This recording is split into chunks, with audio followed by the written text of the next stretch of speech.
북한 문제를 중심으로 이번 주 진행된 한반도 외교 안보 뉴스를 심층 분석하는 북한 리포트 시간입니다. 네, 오늘도 역시 한평정책연구소 왕선택 글로벌 외교센터장과 함께하겠습니다. 어서 오십시오. 네, 안녕하세요. 네, 안녕하십니까. 네.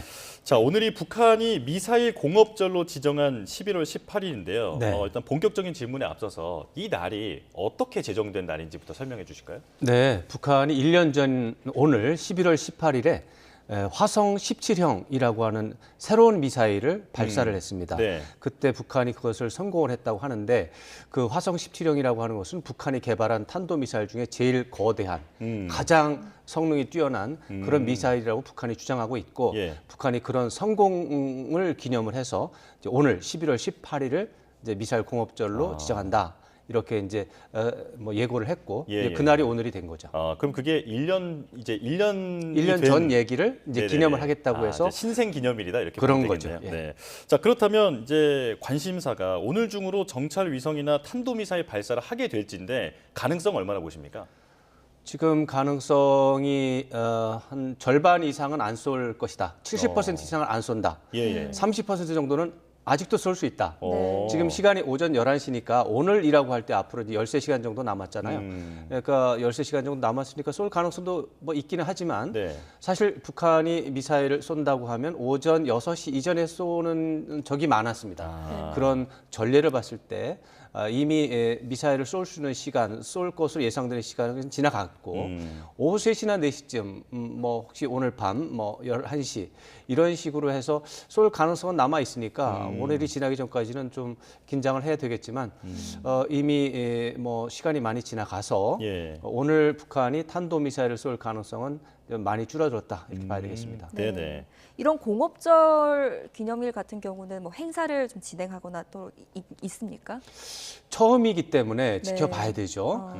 그런데 뭐 아무래도 공업절이라고 이렇게 또 날을 지정을 했으니까 당연히 기념 행사를 하지 않을까라고 생각을 하고요. 네. 어쩌면은 김정은 위원장이 나올 수도 있고 그 자리에 또 딸 김주애가 나올 수도 있어서 아무래도 오늘 중으로는 좀 북한의 동향을 주의 깊게 지켜봐야 되겠다 이렇게 생각을 합니다. 예, 예, 예. 지금 그 김정은이 등장할 수도 있다고 말씀하셨는데 최근에 좀 잠행을 하고 있잖아요. 그렇습니다. 네, 어떤 지금 행동을 하고 있는 걸로 보입니까?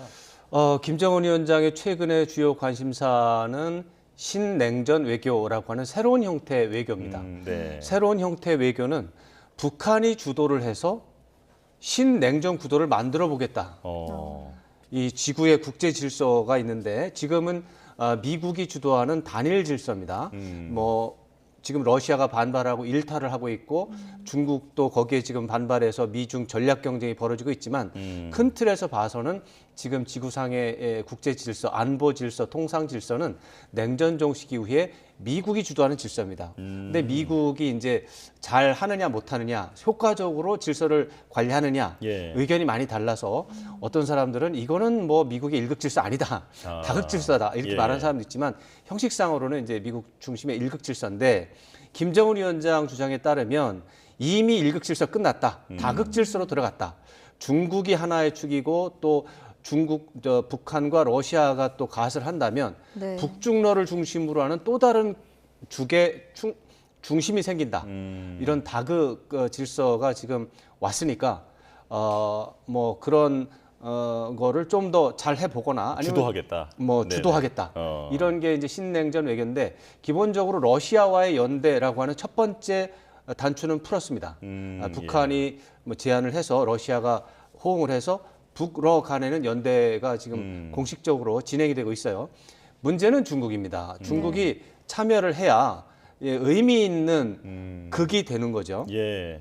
미국 중심의 극이라고 하는 거는 기본적으로 유럽의 선진국들, 강대국들과 한국, 미국, 호주 이런 나라들이 주요 동맹국으로 참여를 하고 있기 때문에 지구촌에서 최고 강한 나라들이 10개 이상이 참여하는 굉장한 강력한 동맹인데 네네.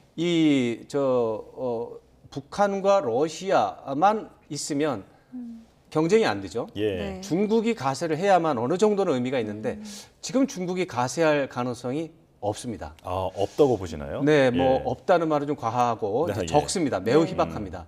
지금 미중 정상이 얼마 전에 회담도 했습니다. 이 정도의 상황 전개가 되면 중국은 기본적으로 당분간은 미국이 주도하는 현재의 기존 질서에 영합을 해서 협조를 해서 같이 가겠다라고 하는 입장을 가지고 있는 겁니다. 예. 그러니까 북한이 미국 질서 가지 말고 따로 살아서 미국에 오히려 대항을 하자라고 제안을 하고 있지만 중국 입장에서는 계산기를 뜯어보니까 그거는 우리한테 유리하지 않으니까 그건 좀 어렵겠다라고 하는 것이 지금 현재 상황이라고 볼 수가 있어서 네네. 김정은 위원장의 신냉전 외교가 뭐 성공할 가능성은 희박하다 그렇게 봐야 되겠습니다. 자맹을 하면서 지금 바쁘게 움직이고 있다 이렇게 이해가 네, 되겠네요. 신냉전 네네. 외교를 하는 데 있어서 군사적 도발이라든가 무력 시위라든가 이런 것을 가지고 신경 쓸 상황이 아니고 중국을 끌어들이고 러시아와의 연대를 강화하고 미국에 반대하는 국가들을 더 많이 끌어들이기 위해서는 회의가 필요한 것이죠. 조사가 예. 필요하고 공부를 하는 상황이라서 아마도 그런 문제 때문에 뭐 외부 행사 일정이 좀 줄어들지 않았나 이렇게 추정하고 있습니다. 네. 네. 김정은 위원장은 자맹을 하고 있지만 북한은 목소리는 내고 있습니다. 물론입니다. 네, 북한 외무성에 이어서 국방성이 미국을 강하게 비난하는 입장을 내놨는데 네. 이런 담화 내용 어떻게 분석하셨어요? 지금 말씀하신 것처럼 김정은 위원장의 신냉전 외교라고 하는 표현이 지금 최근에 북한의 행동을 이해하는 키워드라고 볼 수가 네. 있는데 네. 신냉전 외교에서 아까 말씀드린 것처럼 김정은 위원장이 봤을 때 국제 정세는 미국 주도의 단일 질서는 끝났고 중국과 러시아가 대항하는 또 다른 질서가 생길 수 있다. 근데 이것이 완전하지 않으니까 북한이 나서서 주도해서 신냉전을 만들어 보자 했을 때 북한이 비록 뭐 큰 나라도 아니고 강대국도 아니지만 북한은 뭐 핵무기가 있어서 강대국이라고 주장을 합니다만 예. 뭐 지금 경제적으로 워낙에 이제 궁핍하니까 작은 나라지만 담론이라든가 의제 설정에는 북한이 기여할 수 있다. 근데 그런 입장에서 외무성과 국방성에 대해서 지시를 하는 거죠. 담론과 의제 설정에서는 북한이 주도할 수 있도록 노력을 해라라는 지시가 나갔기 때문에 외무성이나 국방성에서 반미 투쟁을 해야 하고 반미 연대를 해야 하는 이유를 계속해서 제시하는 거죠. 그래서 결국에는 혹시라도 북중러 연대, 반미 연대가 된다면 우리가 제안해서 된 거야 라고 말할 수 있는 상황을 만드는 거고 그 중심에는 김정은 위원장이 있는 거지. 네네. 이런 어떤 스토리를 서사를 만들어가는 과정에 있고 그런 노력의 일환으로 국방성의 담화가 나왔다. 내용은 똑같습니다. 지난 30년, 50년 동안 하던 내용이 그대로 반복됐다고 보시면 됩니다. 네. 그런데 그 북한 도발이 최근에는 좀 잠잠하잖아요. 그럼 네. 아까 전에 말씀해 주신 대로 지금 김정은 그 국무위원장을 비롯해서 이제 굉장히 바쁘게 어떤 목소리도 내고 연구도 하고 회의도 하고 있는 와중이라서 지금 도발도 좀 잠잠해졌다 이렇게 보면 될까요? 그렇습니다. 지금 예전 같으면 그 도발이라고 표현하고 또 무력 시위 약간의 의미는 다르지만 우리 뭐 대한민국은 비슷하게 받아들이고 있는데 이제 저는 무력 시위라는 용어를 더 선호합니다. 아, 예, 예. 북한의 무력 시위가 예전에는 미국이나 한국에 대한 이 저항 의지, 반발 네. 의지를 표출하는 그런 수단으로 사용이 됐고요. 그 다음에는 이제 김정은 위원장의 개인적인 불쾌감, 분노를 그냥 해소하는 그런 수단으로 사용된 의미가 있었어요. 아, 네. 좀 감정적이죠. 예. 국가 이익을 합리적으로 계산하는 결과라기보다는 감정적인 의미가 좀 있었는데 지금 신냉전 외교, 김정은 위원장이 하고 있는 신냉전 외교라고 하는 거는 국가 이익에 따라서 굉장히 계산적인 행동을 하는 겁니다. 그랬을 때 북한의 무력 시위는 도움이 안 됩니다. 도움이 된다는 말은 중국이 참여를 하는 것을 최대한 유도를 해야 되는 것이죠. 말씀드린 것처럼 중국은 근데 참여할 의사가 없습니다. 네, 그러면 네. 그 중간선쯤 어딘 것을 해야 됩니다. 그러니까 비공식적, 비공개적인 협조라도 해야 되는 거죠. 아, 네. 그런 차원에서 봤을 때 김정은 위원장이 노리는 거는 어떻게 보면 신냉전 구도를 진짜 만들어 보겠다가 아니고 네. 신냉전 구도를 만들자라는 구호를 내걸고 부수적인 이익이 있을 수 있습니다. 어떤 건가요? 그게 이제 북한이 지금 핵과 미사일을 보유를 했는데 이게 불법으로 규정이 됐잖아요. 예. 이거를 기정사실화하는 겁니다. 핵 보유국으로 인정을 받는다. 러시아와 중국으로부터. 아, 네네. 미국과 서방 진영, 대한민국으로부터는 절대로 그런 일은 없죠. 네. 영원히 북한을 핵 보유국으로 인정하는 일은 없을 겁니다. 그렇지만 신냉전 구도를 만들기 위해서 노력한다면 중국과 러시아로부터 묵인을 받을 가능성이 있다. 그러면은 바로 그게 대북 경제 제재 해제로 이어집니다. 그렇게 되면 북한은 중국과 러시아 또는 북중러 연대에 참여하는 다른 국가들로부터 경제 교류를 할 수 있는 거죠. 그럼 국가 발전할 수 있죠. 그러면 김정은 위원장은 경제도 잡고 핵무기도 보유하는 두 가지를 동시에 할 수 있는 거죠. 예, 예. 이게 부수적인 효과이기 때문에 신냉전 구도 자체는 어차피 중국이 입장이 곤란하니까 어렵다고 해도 이런 부수적인 효과를 거둘 수 있다면 영리한 정책이 아닌가라고 김정은 위원장이 생각하고 지금 외무성과 국방성 관리들을 다 그치고 있다.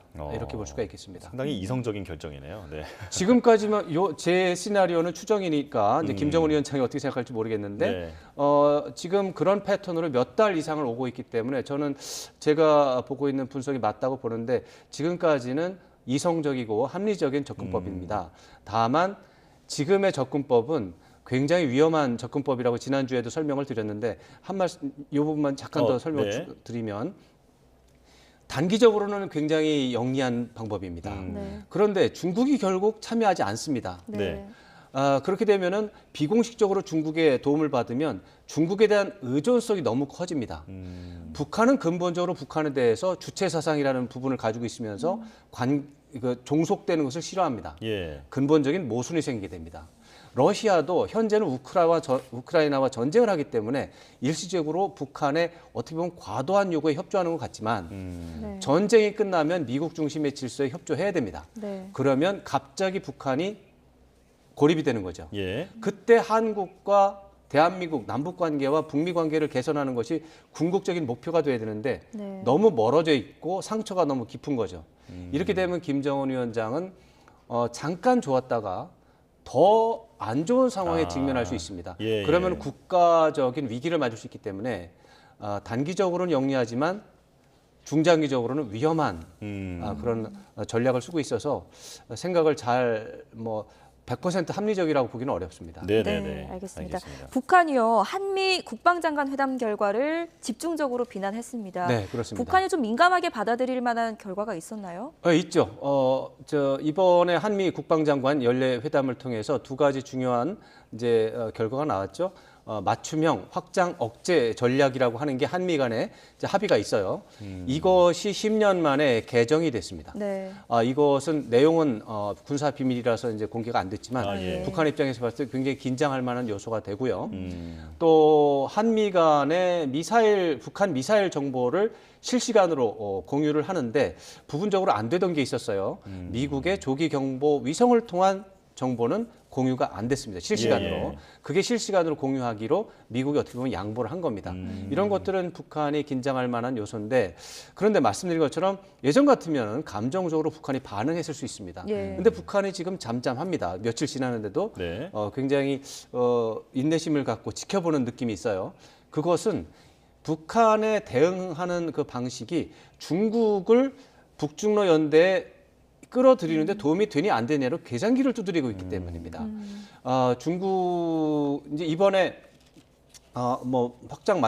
맞춤형 확장 억제 같은 것도 네. 중국이 봤을 때 문제가 있다고 보기는 보거든요. 네. 근데 중국에서 봤을 때 어차피 내용적으로 보면 과거하고 크게 달라진 건 없어요. 네. 어떻게 우리 대한민국 국민이 불안감이 심하니까 미국이 좀 불안감을 가시기 위해서 표현을 달리한 것이지 예. 내용상 변화가 없어요. 네. 그러니까 중국이 봤을 때 내용상 변화가 없는데 굳이 민감하게 반응할 필요 있냐 이런 입장이라서 아마도 잠잠하게 있는 것 같다 이렇게 해석할 수 있습니다. 네, 알겠습니다. 자, 이렇게 지금 미사일 공업절이 오늘인데 무력 시위의 발생 가능성에 대해서 짚어보면서 또 북한의 최근의 전략에 대해서까지 자세하게 설명을 들어봤습니다. 네. 자, 한평정책연구소 왕선택 글로벌 외교센터장과 함께했습니다. 고맙습니다. 고맙습니다. 잘 들었습니다.